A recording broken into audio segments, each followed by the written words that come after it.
டிட்வா புயல் எதிரொலியால் ராமேஸ்வரம் தீவு பகுதியில் வெளுத்து வாங்கக்கூடிய கனமழை தொடர்பான அண்மை செய்தியை நாம் பார்த்து வருகிறோம். மழை விட்டுவிட்டும் பெய்து வரக்கூடிய நிலையில் தீவு பகுதிக்குள் உருவான ஒரு குட்டி தீவு போல காட்சியளிக்கக்கூடியதை நாம் அண்மை செய்திகளாக நாம் பார்த்து வருகிறோம். விவரங்களை செய்தியாளர் பூபேஷ் சந்திரன் வழங்க நாம் கேட்கலாம். பூபேஷ் சந்திரன், தற்போதைய நிலை என்னங்க? வணக்கம். இப்போ தொடர்ச்சியாகவே ராமேஸ்வரம் மற்றும் அதனை சுற்றி இருக்கக்கூடிய பகுதிகளில் கடந்த 3 நாட்களாக மழை பெய்யுது. நேற்றைய தினம் இந்த டிட்வா புயல் எதிரொலியாக பெய்த மழையானது படிப்படியாக குறைந்திருது. மீண்டும் விட்டு அவ்வப்போது சிறிய அளவில் மழை பெய்து வரக்கூடியதில்லை.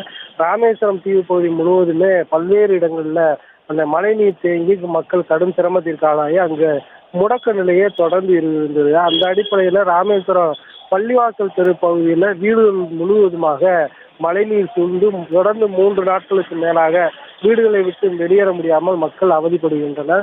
இந்த பகுதியில் இருக்கக்கூடிய நகராட்சி அதிகாரிகள் தங்களுடைய பகுதியிலிருந்து மழைநீரை அப்புறப்படுத்துவதை துரிதமாக செயல்படவில்லை என தொடர்ந்து அந்த பகுதி மக்கள் குற்றச்சாட்டை முன்வைக்கின்றனர்.